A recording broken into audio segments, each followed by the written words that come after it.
భారతదేశం ఏదైనా సరే చాటుగా ఒకటి ఉండదు, స్ట్రైట్ ఫార్వర్డ్ ఉంటుంది. అదే సందర్భంలో ఇరాను, అమెరికా, రష్యా ఇట్లాంటివన్నీ పైకి ఒక మాట అంటుంటాయి, లోపల ఒక మాట అంటుంటాయి.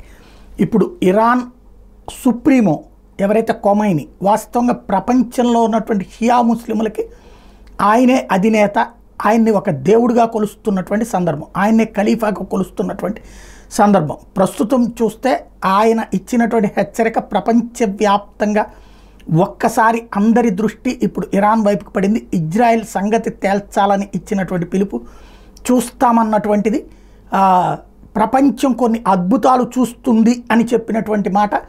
అదే సందర్భంలో రష్యా నుంచి అక్కడికి వచ్చినటువంటి యుద్ధ పరికరాలు ట్రాన్స్పోర్ట్ చేసేటటువంటి విమానం, ఇవన్నీ చూస్తుంటే ప్రపంచం మొత్తం ఆ వైపుకి ఇప్పుడు ఇరాన్, ఇజ్రాయెల్ వైపు దృష్టి సారించి చూస్తోంది.